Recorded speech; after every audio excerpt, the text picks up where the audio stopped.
everyone. I'd like to welcome you back to another episode of this interesting series that we've been going through, myself and Dr. David Wood, our dear brother and guest on this show. The series, as you've noticed, has to do basically with multiple arguments raised by our Muslim friends related to different topics. Some of it has to do with the Quran, some of it has to do with Muhammad himself, and others has to do with things outside really of the Quran or Muhammad, like today's argument that we're going to address, which has to do with this supposed argument that because Islam is rapidly growing, then it must be a true religion. Dr. Wood, welcome back. All right. Well, this is yet another example of an argument where the argument is flawed on multiple levels. And we've seen this over and over again with Muslim arguments.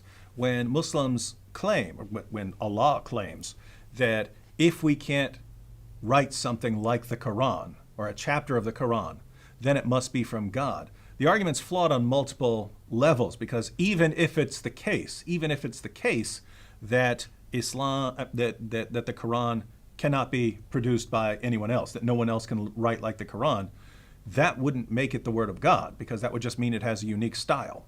So again, even if we couldn't write something like the plays of Shakespeare or the symphonies of Mozart, that wouldn't make these inspired by God. It would just mean they had a style that was different or unique or better than other people. So best case scenario for Muslims, that would mean that Muhammad was just a great writer with a unique style. Wouldn't have anything to do with whether it's from God. But the other problem is when we actually look at the Quran, it's just not impressive at all. And we see this over and over again with Muslim arguments, that they're not just flawed in one way, they're flawed in multiple ways. And this is yet another example, because when Muslims say, and by the way, this is extremely popular. It happens at almost the end of every interaction I have with Muslims. They'll start off by making some argument about scientific miracles in the Quran or something like this. Then we'll actually start going through them. I'll refute them, show them that the argument is silly, and then they'll conclude with, well, Islam is still the fastest growing religion in the world.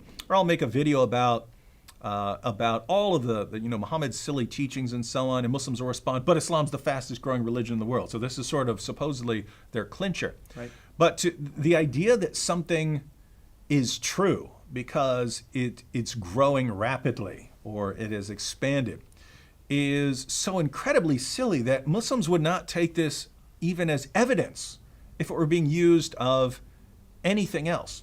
Right? So today, the new atheism has been spreading rapidly among many people. What does that have to do with whether it's true? Well, Muslims would say nothing at all. It has nothing to do. That would show you how sinful people are and how much they want to rebel against God.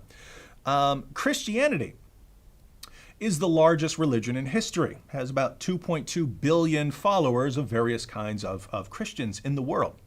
Would Muslims say that proves that Christianity is true and therefore that Islam is false? Absolutely not. They would not take that even seriously as an argument. But notice the similarities there. Christianity is the largest religion in history, therefore it must be true. Islam is growing fastest, therefore it must be true. Very similar types of arguments, but Muslims take one very seriously and they wouldn't take the other as any evidence at all. So there's a question of if something is spreading rapidly, does that have something to do with whether it's true? Well, one of the fastest spreading movements in history was communism. I mean, it took over massive portions of the world within a few decades. What does that have to do with whether it's from God? It spread far, far more rapidly than Islam did. So it denies God. Yeah, and what does that have to do with whether it's from God? Nothing. So over and over again, if you gave Muslims a list of rapidly growing ideologies, rapidly spreading ideologies, and said, does this have anything to do with whether this is from God? Over and over again, they would say no. But here we get to Islam. Suddenly, Islam is growing rapidly. Therefore, God must be supporting this religion, must be showing the world that this is the truth. So That's one problem. That's one problem. So correct. Even though Islam is growing rapidly, it makes absolutely no sense to say this is growing rapidly, therefore it must be the truth. But there's a second problem, namely, that we know exactly why Islam is growing rapidly. Because the polls that Muslims refer to, the Pew Research studies and so on, that show how rapidly Islam is growing, and that I think it's somewhere in the 2050s when Islam and Christianity are going to be neck and neck, where Islam is going to catch up with Christianity. The same Pew Research studies that argue that Islam is growing rapidly, they say why Islam is growing rapidly.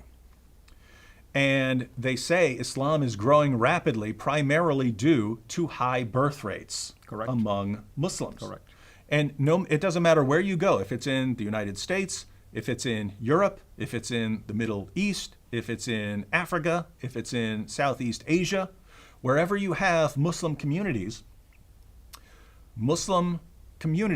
have higher birth rates than the non-Muslim communities. In other words, what you're saying, it's not convergent to Islam. That's right. It's just from within the community itself. Yeah. There are people who convert to Islam, but that is not why Islam is growing as rapidly as it is. You have lots of people leaving Islam, and even among converts in the United States, the study at least a few years ago was that over half of people who convert to Islam leave Islam within 2 years. So, atheism is flourishing in the Middle East right now. Yeah. So this isn't about conversions. Muslims make it look like it is when they say, Islam is expanding so rapidly, it's growing so rapidly. It's because all these people are recognizing that it's the truth. No, Islam is expanding rapidly because of high birth rates. And there are another couple of factors that have impacted Islam's growth historically. I want to look at two passages, one from the Hadith and one from the Quran. But as far as rapid growth, in Sahih al-Bukhari, number 6922, Muhammad said, "Whoever changed his Islamic religion, kill him." If you're not free to leave a religion, that has a lot to that. If you can enforce that you will not leave this religion or we will kill you. Right. If you can enforce that, you've already developed a fairly rapidly growing system, in the sense that other ideologies, in order to grow, have to gain new followers, either by having babies or by and getting the children to believe, or by conversions and so on. You have to expand that way. But at the time, as long as you're expanding, you have to, in order to grow, you have to be getting new people faster than you're losing people. Right? Every other movement in the world, there are people who leave it and people who go into it. If your movement is growing, then it has to be growing because you're getting more people than you're losing. If you can build it into your system that no one's going to leave it because you'll die, well, all you can do is gain then, right? All you're going to do is gain. You might lose people through war and so on, but if you're not losing people to conversion, you've already insulated yourself from one kind of way of reducing your population. Not only that, one of the reasons that people would leave is by applying critical thought and seeing that arguments are bad and thinking through these things.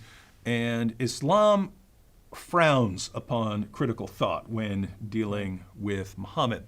And this goes back to the Quran. Lots of other passages here, but I'll read chapter 4, verse 65. Allah says, "But no, by your Lord, they can have no faith until they make you, O Muhammad, judge in all disputes between them, and find in themselves no resistance against your decisions, and accept them with full submission." Notice, a true believer, someone who has true Islamic faith, will find in himself no resistance against Muhammad's decisions and will accept Muhammad's decisions with full submission. Part of Islam means submission, but it's not just submission to Allah, it's submission to Muhammad's decisions as well. So rejecting even one teaching of Muhammad, according to this verse, means that you're not a Muslim. Mm-hmm. Yeah, and by the way, people who are wondering why ISIS, kills so many people, because what do we hear over and over again? Oh, ISIS is killing Muslims, therefore they're not real Muslims. What do you have right here? Right? One, we already saw, if you are an apostate, the penalty is death. What does Allah say right here? If you have any doubts about any of Muhammad's decisions, you're not a real Muslim. So if you've recited the creed, if you've recited the Shahada, then you've become a Muslim. But according to this, if you reject anything Muhammad said, you're not a real Muslim. Absolutely. Now, when ISIS goes out and they kill Shias or other groups, Are they killing Muslims they regard as good, devout Muslims, or are they killing Muslims they regard as hypocrites and apostates? You're right. And with that, I want to piggyback on this particular issue. Even let's hypothetically speak and say Islam is growing for other reasons. Which branch of Islam are we talking about? Are we talking about the Sunni branch who's growing? Are we talking about the Shia branch that is growing? Are we talking about Ahmadiyya branch? Are we talking about the Sufi branch? In fact, there is a chart, if we can show that to our audience here, and look at it. I mean, look at how many just generic branches are out there. So which one of those branches is the one that is really growing the most? In fact, if you go to the same survey, the Pew Research, you'll discover that actually it seems like the Shia Muslims are gaining more ground than the Sunnis if you think about the growth rate from here until 2030. Does that mean Islam will be growing? Would the Sunni person admit now that the Shia branch will become more dominant or become basically larger in number? Because we have to ask ourselves. If we follow the reasoning that they give, right, then if the rate at which something is growing is evidence of its truth, then all Muslims would have to do is look at statistics about which group is growing most rapidly, and they would say, that's the group the group of Islam, that's the sect I have to that I have to follow. Because exactly. That's the truth. Exactly. But they won't follow that reasoning, right? They won't do it. Absolutely. And so it's just the argument itself is just silly to use something like this just as an example, because any group could be growing in certain area more so than others, and they could be, like you said, atheists. They could be Hindus. They could be anything else. Does that mean that's the group that I have to follow in that particular area just because their number is increasing? Yeah, and it changes from time to time, right? I mean, Correct. What the fastest growing movement in the 19th century is different from the fastest growing movement in the 20th century and so on. Is the truth changing? Well, it is if this argument is actually a serious argument. But so anyway, we have the killing of apostates. We have the warning about doubting things that Muhammad said or criticizing things that Muhammad has Muhammad's decisions. And so this really discourages critical thought of Muhammad, right? Because if you have any doubt about something Muhammad has said, right? So if Muhammad says you dunk your fly into a drink to make sure you get all the cure for the diseases that the fly is carrying, if you say, I've taken biology class and I don't think that's right. The Quran says you're not even a real Muslim because you're doubting Muhammad's decisions. Right. So there's not a lot of critical thought about things that Muhammad has said. So we have lots of leaving Islam and thinking critically about Islam, very strongly discouraged by the religion. But the primary cause of Islam's growth is Islam's treatment and view of women. Correct. How are women treated where you grew up in Saudi Arabia? Well, of course, they have nothing near the rights of men, of course. They cannot drive. They are obviously a step below when it comes to equality with men.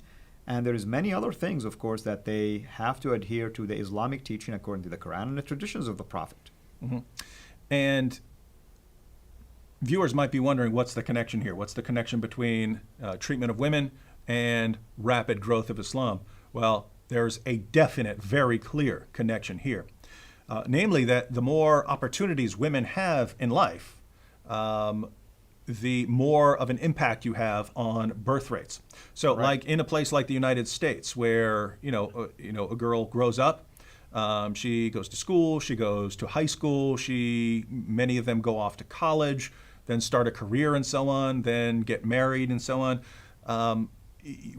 Women are start getting married at 24, 25, 30, things like that before they're even starting their families.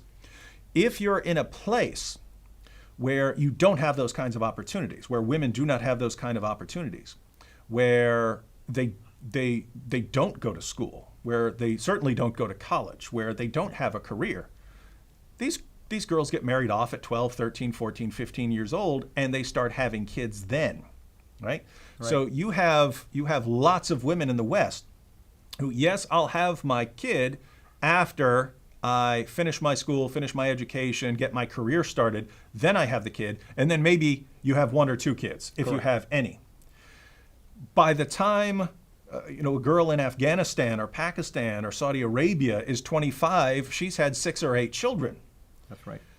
But because of the treatment of women, because women have fewer opportunities in Islam, as far as education, career, and so on, because of the impact of Islam on Islam's view of women, that they shouldn't be doing a lot of these things. I mean, think, in Pakistan, I mean, they will shoot girls in the head for going to school, right? They will show up and throw acid on them. They will blow up their schools to keep these girls from going to school. Why? They understand that this will have a massive impact on their culture if girls are becoming educated, that this will impact the entire system. The entire system. Now girls are going to school. Now they're going off to college. Now they're having careers. This changes everything. Now we're not marrying them at 13 and 14 years old. They understand this changes everything. And you've got the Taliban, and they're killing girls over this sort of thing. Right. But they are right in the sense of how much that would impact the Islamic community. Because Islam, at the end of the day, is growing because it has a negative impact on the opportunities girls and women have. Because girls don't go off and have a lot to do, they have almost nothing to do in many Islamic communities apart from getting married off at 13, 14, 15 and starting their family immediately, and they end up having far more children than other communities. And therefore, the population, the Muslim population, explodes because they're just having more kids than other people. And the population grows, but because Muslim countries are so inherently unstable because of the commands to fight hypocrites and kill hypocrites and so on, they then flee those Muslim countries as fast as they can, and they immigrate to the West, to the United Kingdom or to the United States and so on. And I don't blame them for wanting to get out of those areas where they might be killed just because of their particular view of Islam. So when we ask ourselves why, as far as just raw numbers, why is Islam growing so rapidly? Right. It's growing rapidly because of high birth rates due to few opportunities for women in Muslim nations. Why is Islam growing rapidly expanding in the West? It's expanding rapidly in the West due to high birth rates of Muslims even in the West, and immigration of people leaving Muslim countries because Islam really doesn't do a good job making stable societies that people want to live in. So the real reason Islam is growing rapidly is Islam makes violent societies where people do not feel safe and they want to leave. And Islam has a low view of women that does not give women many opportunities in life. And so they have more babies because they start having babies earlier because there's nothing else for them to do. So if we lay out the argument in all its fullness, if we state why, Muslims would have to say, here's how we know that Islam is true. Islam is true because it gives girls and women few opportunities in life and reduces them to baby-making machines. That's what they're good for. And second, Islam makes such violent, inhospitable places to live. It makes countries places where people don't want to live and they want to get out of them as fast as possible. And therefore, Muslims leave these countries and they move to countries around the world. So Islam is true because of the awful impact it has on women and because of the awful impact it has on societies. Therefore, Islam is true. Now, are you ready to accept Islam based on this brilliant argument? Of course not. And also, I want to add a couple of other factors. Polygamy, of course, is another factor. And at the same time, as you mentioned, because you have a lot of kids in a family, it is basically estimated that almost 1/3 of the population of Islam is age 15 and under. So, which means they have even potential to even continue the same pattern of early marriages, more children, and so on and so forth. So it really has nothing to do with conversion, because that's usually the underlining, of course, argument is like, we're growing, that means Islam is true, people are accepting it and moving on basically with this fabulous religion, and that's usually how it goes. Well, that's yet another exciting argument, of course. Let's let our audience know what else you think we'll be able to also address in relationship to these arguments in the near future. Well, we have another Quranic argument, and that's the argument that we know Muhammad was a prophet because the Bible talks about Muhammad coming as a prophet. That's an interesting one, of course. Excellent. Well, thank you so much, brother, and thank you to our viewers for watching this show. Please send us your comments, of course, through Facebook reach out to us through our website. Dr. Wood, maybe you mentioned to them also how they can get a hold of your website if you like. Quick way would be go to YouTube, type in David Wood, and you'll of course get a bunch of people who really don't like me, but you can find my channel in there. Excellent. And we always welcome, of course, any comments, and hopefully you will join us again in the next episode of this series. Until we meet again, have a blessed day.